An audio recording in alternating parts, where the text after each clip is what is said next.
Baik, adik-adik, mari kita lanjutkan kuliah kita hari ini dengan topik yang kedua, yaitu tentang persilangan buatan. Oke. Persilangan buatan adalah penyerbukan silangan secara buatan antara tetua yang berbeda susunan genetiknya. Dan persilangan buatan merupakan langkah awal dari suatu program pemuliaan tanaman untuk perakitan suatu varietas yang baru. Pada garis besarnya, persilangan buatan bisa dibagi pada atau menjadi 7 kegiatan. Ya.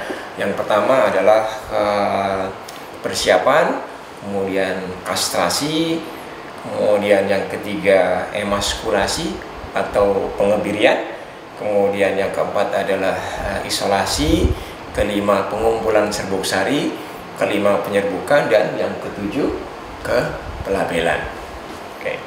Nah, mari kita lihat satu persatu apa yang harus dipersiapkan apabila kita akan melakukan persilangan buatan. Yang dibutuhkan adalah menyiapkan alat, ya, dan juga menyiapkan bahan. Untuk alatnya, untuk persilangan buatan pada umumnya sangat-sangat sederhana, yaitu hanya membutuhkan crossing set atau alat-alat untuk persilangan yang biasanya isinya gunting kecil, pinset, dan beberapa alat kecil yang lainnya. Kemudian juga dibutuhkan, harus disiapkan pembungkus bunga, ya, yang akan dipakai nanti untuk membungkus bunga. Sebelum bunga itu dibersihkan, dibuang bunga jantannya, dibuang alat kelamin jantannya, juga nanti setelah itu ditutup lagi, kemudian dibuka lagi untuk dilakukan penyerbukan, kemudian ditutup lagi. Jadi pembungkus itu penting, baik sebelum bunga dilakukan penyerbukan maupun setelah bunga itu diserbuki. Menggunakan ini bungkusnya bisa kantong dari kain kafan atau kelambu atau kertas minyak, atau bisa juga menggunakan kantong plastik yang telah diberi lubang-lubang kecil untuk memungkinkan sirkulasi udara, dan besarnya disesuaikan, kantongnya disesuaikan dengan ukuran bunganya, ya. Tidak terlalu besar tapi juga tidak membuat bunganya di dalam jadi sesak atau menempel di bungkusnya. Kemudian yang dibutuhkan yang berikutnya adalah kertas kecil, ya, yang bisa digunakan untuk menandai, biasanya disebut label, ya, dari kertas yang tidak mudah rusak kalau kena air, tidak mudah pudar atau rusak kalau kena sinar matahari yang panas, karena seringkali juga kita harus melakukan persilangan buatan di lapang, ya, yang nanti tanamannya kena hujan, yang tanamannya kena teriknya panas matahari, ya. Kemudian juga disiapkan alat tulis untuk menulis di labelnya. Dipastikan bahwa alat tulis yang dipakai misalnya ballpoint, yang ballpointnya itu tintanya tidak mudah hilang, ya, kalau kena hujan, tidak mudah pudar kalau kena sinar matahari, karena label ini akan ditempelkan di situ, digantungkan di bunganya sampai biji yang sudah jadi ini nantinya siap dipetik. Jadi bisa sampai 2 bulan, bisa sampai 3 bulan di lapangan di situ. Jadi pastikan bahwa kita saat mengambil biji hasil persilangan itu kita masih bisa mengenali, karena tulis labelnya tidak hilang, dan kalau tidak hilang tulisannya masih jelas. Oke. Kemudian bahannya yang dipakai adalah tentu saja alkohol, ya, 70% atau 80%, atau bisa juga dipakai spiritus, ya, yang ditarik di botol kecil yang digunakan untuk sterilisasi crossing set. Kemudian yang tentu saja bahan utama persilangan buatan adalah tanaman itu sendiri, yaitu tanaman yang dipakai sebagai tanaman jantan dan tanaman yang digunakan sebagai tanaman betina. Dan pastikan bahwa kedua tanaman ini, ya, yang biasanya beda varietas itu bukan umur tanamannya yang lama, bukan umur panennya yang penting, tapi umur berbunganya harus sama, karena kita akan menyilangkan satu bunga jantan dari taman yang satu ke bunga betina di taman yang satunya. Jadi umur berbunganya harus sama.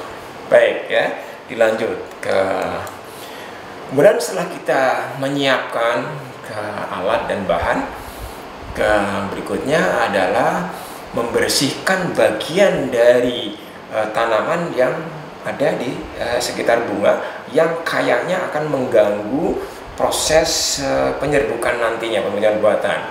Ya, jadi kalau ada kelopaknya mengganggu, kita buang kelopaknya. Kalau ada bagian-bagian lain dari bunga yang nantinya akan mengganggu proses penyerbukan buatan, nantinya harus lebih baik dibuang. Termasuk juga mengganggu kalau nanti ditutup bunganya jadi susah, gitu, itu dibuang saja. Toh kelopak dan mahkota biasanya tidak apa-apa kalau dibuang, dan tidak penting kaitannya dengan proses penyerbukan dan pembuahan. Oke. Ini dilakukan kastrasi, ada seperti gambar di situ ya.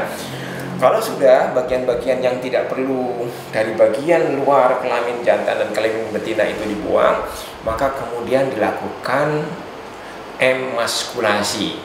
Ya, yang dimaksud emaskulasi adalah membuang alat kelamin jantan atau stamen yang ada pada tetua betina, pada bunga tetua betina.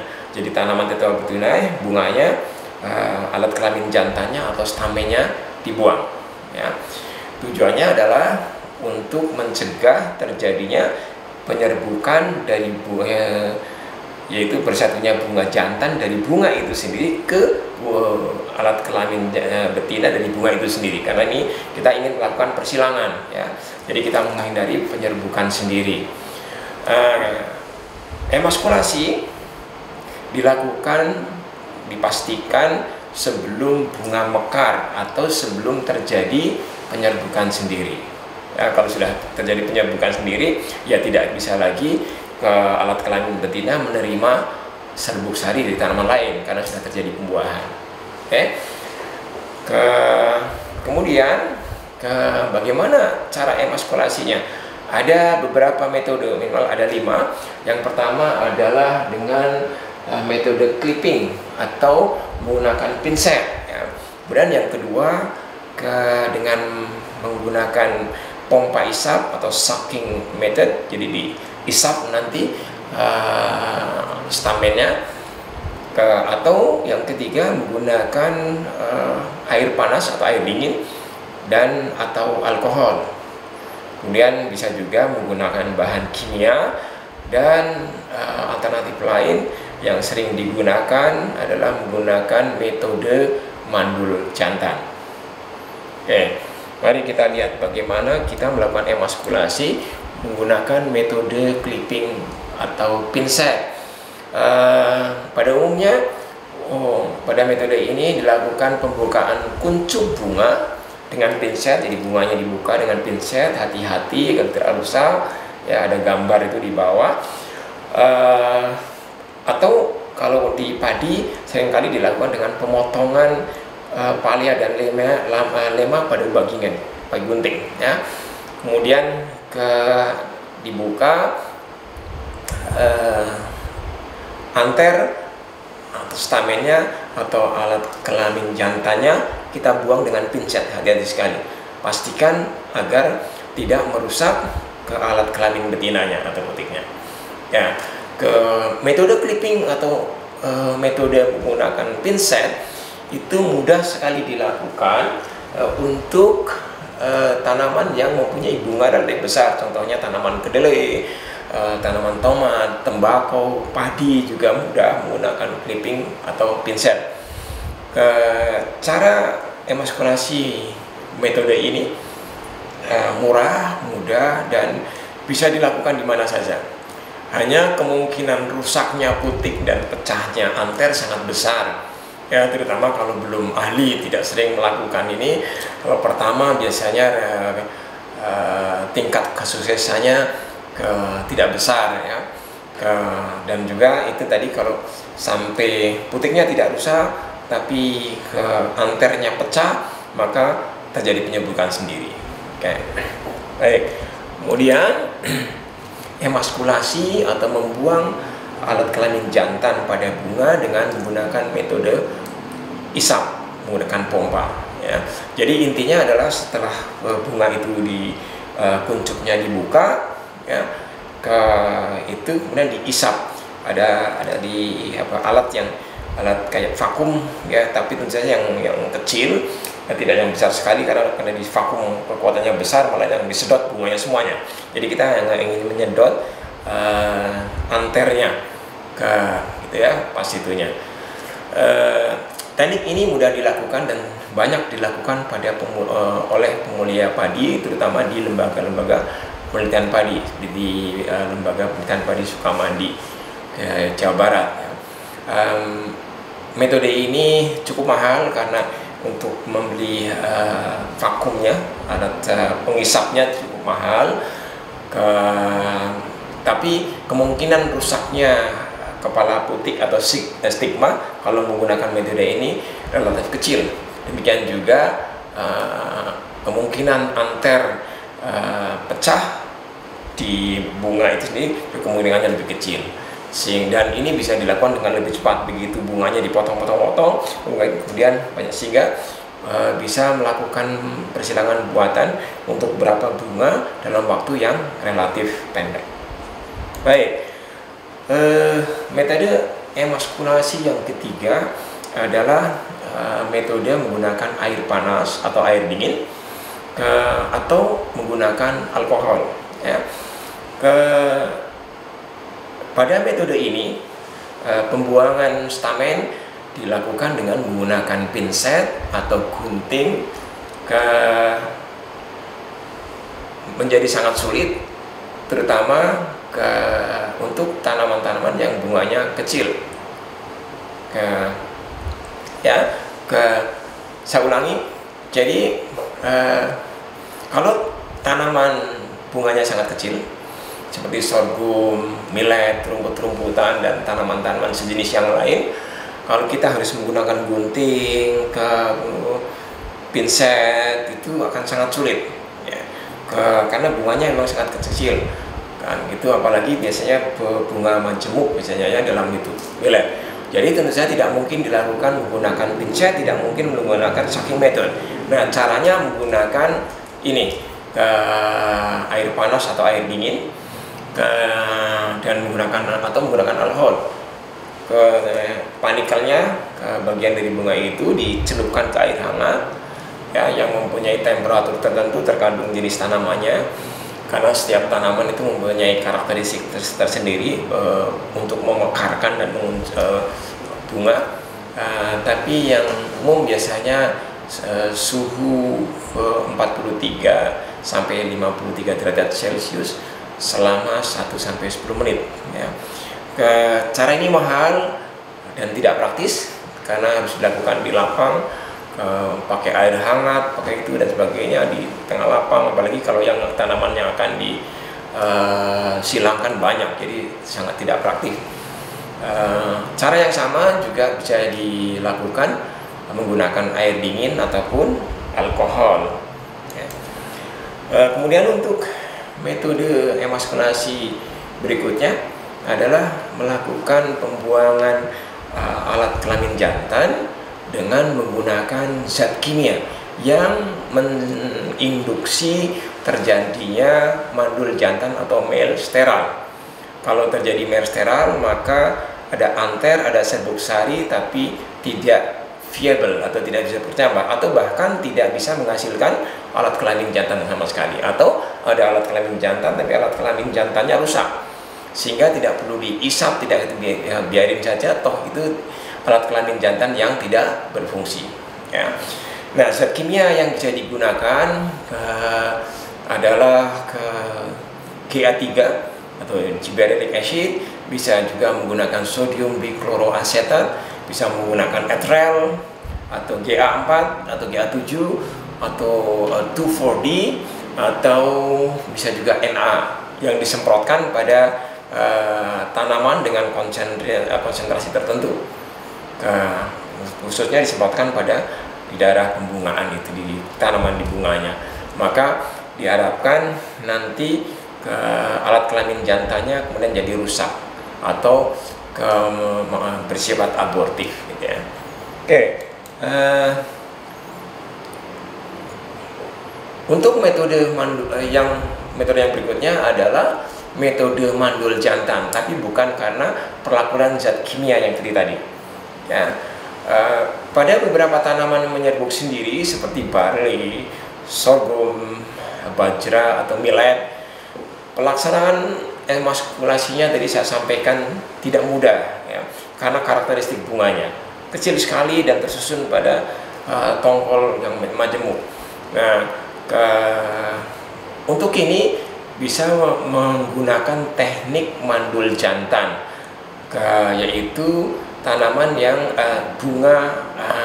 bunganya anternya steril, tidak menghasilkan polen yang viable, sehingga tanaman ini hanya punya alat kelamin betina, sehingga otomatis tidak perlu dilakukan emaskulasi, tidak perlu dilakukan pembuangan tepung sari, ya. Mandul jantan adalah bersifat genetik, jadi kalau kita ada varietas tertentu atau genotip tertentu yang memang dipelihara untuk pembentukan untuk persilangan buatan karena dia mempunyai sifat mandul jantan, ya, sehingga dan metode mandul jantan ini banyak sekali digunakan dalam perakitan varietas hibrida, baik varietas hibrida untuk tanaman menyerbuk silang seperti tanaman jagung, maupun perakitan varietas hibrida tanaman menyerbuk sendiri seperti pada perakitan padi hibrida. Baik, setelah dilakukan emaskulasi, jadi tinggal di situ di bunganya hanya tinggal alat kelamin betinanya, ya. Yang harus dilakukan adalah memastikan bahwa alat kelamin betina itu tidak diserbuki untuk selanjutnya dibuahi oleh serbuk sari dari bunga yang tidak kita inginkan. Nah, jadi kita harus melakukan isolasi agar bunga yang telah diemaskulasi tadi tidak diserbuki oleh serbuk sari asing. Ya. Dengan demikian bunga betina harus dikerudung pakai kantong. Makanya tadi alat yang digunakan diantaranya adalah kantong. Boleh kantong plastik, kantong air, kain, kertas dan sebagainya. Intinya adalah kantong yang cukup besar untuk membungkus bunga itu, bisa memungkinkan sirkulasi udara dan melindungi tanaman dari hujan yang sangat deras, terik matahari, dan juga jatuhnya serbuk sari dari bunga yang tidak kita kehendaki. Oke. Kemudian kalau sudah dilindungi itu belum diserbuki, baru selesai diemaskulasi, benar ditutup, ya. Nah, selanjutnya selagi bunga ini kita tutup, kita nyiapin serbuk sarinya dari tanaman B, dari tanaman yang akan diharapkan menjadi sumber polen atau serbuk sari, atau menjadi bunga tanaman jantan, ya. Dan pengumpulan serbuk sari ini sebaiknya dilakukan beberapa jam sebelum kuncup bunga itu mekar. Ya, jadi kalau kita tanaman B-nya, tanamannya akan menjadi tanaman jantan. Sebelum mekar, kita siapkan semuanya. Okay. Bila letak tanaman tetua betina dan tanaman tetua jantannya cukup jauh, karena sangat mungkin beda lokasi, sekian 100 meter jaraknya, atau malah mungkin bisa juga dari desa yang lain atau dari tempat yang lain, pastikan bahwa proses pengangkutan ke alat kelamin jantan serbuk sari dari tempatnya ke tempat tanaman betina itu tidak membuat proses transportasinya, tidak membuat serbuk sari itu rusak, ya. Karena serbuk sari itu juga benda hidup, baru diambil kalau terlalu lama juga akan rusak. Oke.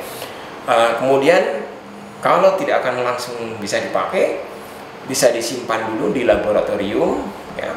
Biasanya syarat penyimpanan serbuk sari adalah disimpan pada suhu yang rendah dan kelembaban udara yang juga rendah. Suhu yang ideal untuk penyimpanan serbuk sari adalah antara 2-8 derajat Celcius, sementara kelembaban udara yang masih baik untuk menyimpan serbuk sari di laboratorium adalah pada kelembaban udara antara 10-50%. Ya. Oke. Mutu serbuk sari dari sel kelamin jantan dapat dipengaruhi oleh banyak faktor yang terkait dengan viabilitasnya atau daya tumbuhnya. Di antaranya yaitu serbuk sari mutunya sangat dipengaruhi oleh kelembaban udara relatif yang pada kelembaban udara yang relatif tinggi, serbuk sari tidak tahan disimpan lama. Kalau lembab sekali maka serbuk sari mudah rusak. Penyimpanan serbuk sari di tempat yang lembab maka pengaruhnya sangat buruk. Bisa serbuk sarinya terkena cendawan atau terkena jamur atau terkena bakteri sehingga serbuk sarinya mati, tidak bisa dipakai lagi untuk penyerbukan. Makin tua umur serbuk sari, makin lamban perkecambahannya. Jadi hati-hati untuk memanen serbuk sari. Pastikan kita mengambil serbuk sari pada fase pembungaan yang pas, ya. Tidak terlalu muda, juga tidak kelewat tua. Karena kalau muda berarti dia belum siap untuk melakukan penyerbukan kemudian berkecambah. Kalau terlalu tua, memanennya serbuk sari terlalu terlambat, ya, maka serbuk sarinya juga biasanya viabilitasnya sudah rendah sekali. Mungkin jadi daya kecambahnya sudah menurun, atau hal yang lain yang menyebabkan penyerbukan tidak berhasil.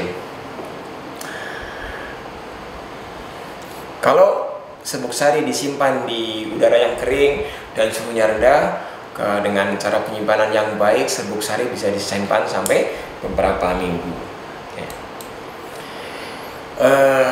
Oke, sudah punya tanaman bunga betina yang sudah diemaskulasi, sudah dilindungi, ditutup dengan kantong, kita sudah mengumpulkan serbuk sari, maka tahap berikutnya adalah menempelkan serbuk sari yang kita kumpulkan itu di alat kelamin betina, di stigma tetua betina yang telah diemaskulasi. Dibuka kantongnya, kemudian tempelkan itu putik di stigmanya atau di alat kelamin betinanya.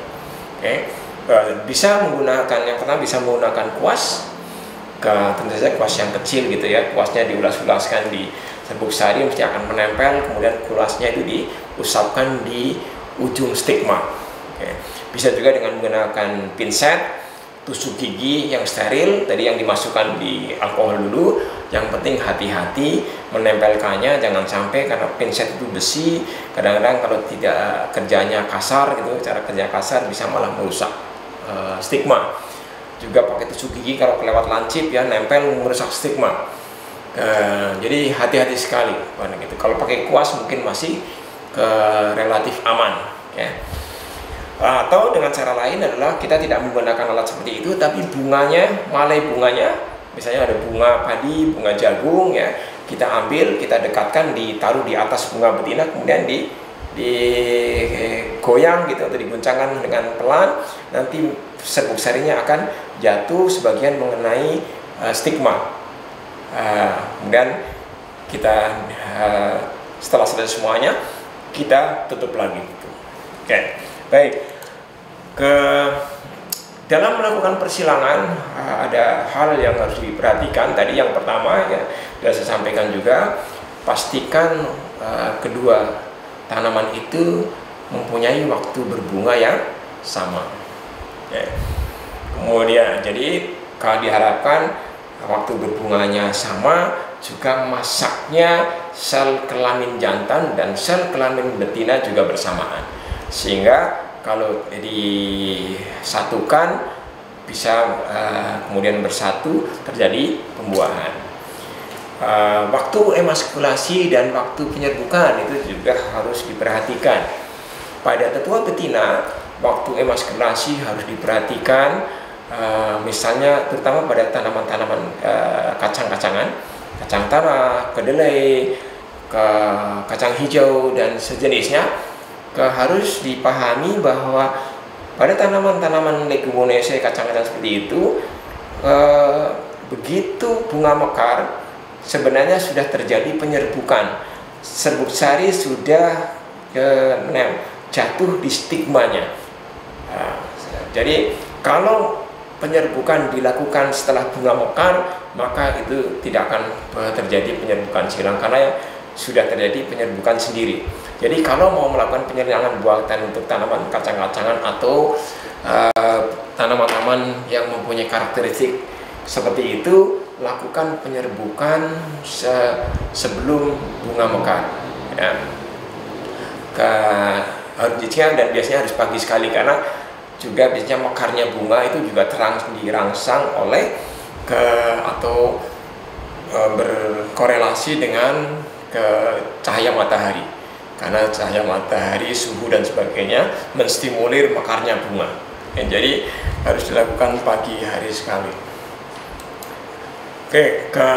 Dan yang terakhir, pada kegiatan persilangan buatan adalah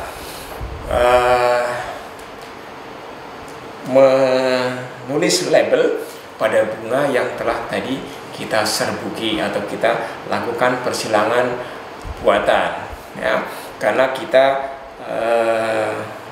ingin bisa melacak atau untuk selalu menghitung mana yang jadi, mana yang tidak. Kita menyilangkan berapa, yang jadi berapa, ini yang disilangkan mana dengan mana, pada kapan disilangkan, itu penting sekali. Data itu bagi seorang pemulia. Jadi bunga yang sudah kita silangkan tadi perlu dikantongi label. Labelnya kalau bisa jangan kecil, yang besar saja, menggunakan kertas yang tidak mudah rusak kena hujan atau kena sinar matahari panas terik, ya. Ditulisi di situ satu nama penyerbu, misalnya Muhammad Hanif, ya. Kemudian kapan mengerjakannya, tanggal 20 Februari 2016 misalnya. Kemudian yang penting sekali juga adalah ini hasil silangan varietas apa dengan varietas apa. Nah, tanaman yang jadi atau varietas yang menjadi tetua betina selalu dalam konsensus pemulihan tanaman selalu ditulis di sebelah kiri. Tanaman sumber polen, tepung sari atau tanaman jantannya ditulis sebelah kanan. Pakai tanda slash. Jadi seperti di sini, misalnya contoh persilangan tanaman padi antara varietas Cisadane dengan varietas Siak Raya, maka Cisadane-nya di sebelah kiri, kemudian slash garis miring Siak Raya. Maka orang pemilihan akan tahu tetua betinanya Cisadane tanpa tanya, karena sudah menjadi konsensusnya. Baik, ini adalah contoh persilangan ke tanaman cabai, ya. Kita lihat di A ini ada gambar A, ke bunga betina, ya. Kemudian bunga betinanya dibersihkan dari bagian-bagian bunga yang kayaknya akan mengganggu proses silangan buatan. Kelopaknya dibuang, kemudian mahkotanya dibuang, gitu ya. Di C sudah mulai dilakukan emaskulasi. C itu ada bunga jantannya yang biasa bukan alat kelamin jantannya yang ada di luar, itu yang warnanya ungu, itu dibuang, dan itu dilakukan sebelum bunga itu mekar, ya. Dibuang sehingga hasilnya D, gambar D itu, ya, bunganya telanjang. Jadi tinggal alat kelamin betinanya, kelopaknya, mahkotanya, alat kelamin jantannya nggak ada. Nah, ini riskan sekali nih kalau tidak segera ditutup, dilindungi. Nah, ini di sini memang tidak ada, di sini tidak ada gambar sedang ditutup pakai kertas atau apa gitu, nggak ada gitu ya. Tapi karena ini mungkin sudah begitu selesai diemaskulasi langsung dilakukan penyerbukan, nggak apa-apa gitu. Apalagi kalau dilakukan oleh pemulia yang sudah berpengalaman. Oke. Kemudian di E, ini bunga jantannya. Ya, bunga jantannya dari varietas lain tentu saja, tanaman lain, varietas lain. Kemudian di F-nya diambil polennya, dikumpulkan di F-nya, ya, dikumpulkan bunga jantan dari tanaman satunya, ditaruh di G, di petri di tempat gitu ya, taruh situ. Dan pada saat memanen di F itu pastikan bahwa ini bunga jantannya itu belum pecah serbuk sarinya, dan nanti diharapkan pada saatnya akan pecah di gitu ya. Kalau yang sudah pecah, berarti serbuk sarinya sudah nggak ada. Jadi siapkan pastikan serbuk sarinya masih banyak, kotak sarinya belum pecah ya. Oke. Di G, polennya dikumpulkan. Kemudian di H itu contohnya, walaupun itu harusnya masih di tanamannya itu, tapi barangkali itu dipetik apa tadi misalnya ditanam, ditempelin, karena serbuk sari tanaman cabai itu tidak bersifat kayak serbuk yang sekali tidak seperti tanaman padi, tidak seperti pada tanaman jagung. Maka tadi pakai pinset, ambil, ditempelkan di stigma, ujung stigma ke bunga tanaman betinanya. Udah selesai, kemudian dibungkus ya. Dibungkus berbagai macam bungkusnya. Yang penting agar dia terlindung dari air curah hujan yang sangat lebat atau panas yang sangat terik, dan juga terlindung dari serangga atau sebagainya sehingga tidak rusak. Dikasih label ke tanggal berapa, ini hasil silangan apa dengan apa, atau namanya siapa ya. Kemudian ini di L, gambar L, ini sudah jadi tanaman cabai. Kalau ini berarti cabai hibrida, sudah silangan antara A dengan B, kan gitu. Saya kira itu yang bisa saya sampaikan terkait dengan kuliah pada hari ini. Tadi yang pertama bagian pertama ke tipe ideal varietas, kemudian juga pemilihan tetua, kemudian sekarang kita dilanjutkan bersama tentang bagaimana melakukan persilangan buatan. Tentu saja yang kita pelajari hari ini masih sangat basic sifatnya, bahwa harus kita pertimbangkan banyak sekali varietas-varietas tanaman yang karakteristiknya berbeda-beda, sehingga mungkin ada sedikit perbedaan tentang cara pemuliaannya, sedikit perbedaan pada cara emaskulasinya, sedikit perbedaan pada cara penyerbukannya dan sebagainya ya. Jadi tapi secara basic kira-kira ini yang kita pelajari hari ini, yang bagaimana memilih tetua, kemudian bagaimana apa itu tipe yang ideal untuk suatu varietas, kemudian juga bagaimana cara melakukan persilangan buatan. Terima kasih atas perhatiannya. Nanti kalau ada yang ingin ditanyakan, bisa ditanyakan melalui WhatsApp grup atau melalui email ke saya, atau boleh saja nanti langsung japri ke saya menanyakan gitu. Terima kasih. Salam sehat. Assalamualaikum warahmatullahi wabarakatuh.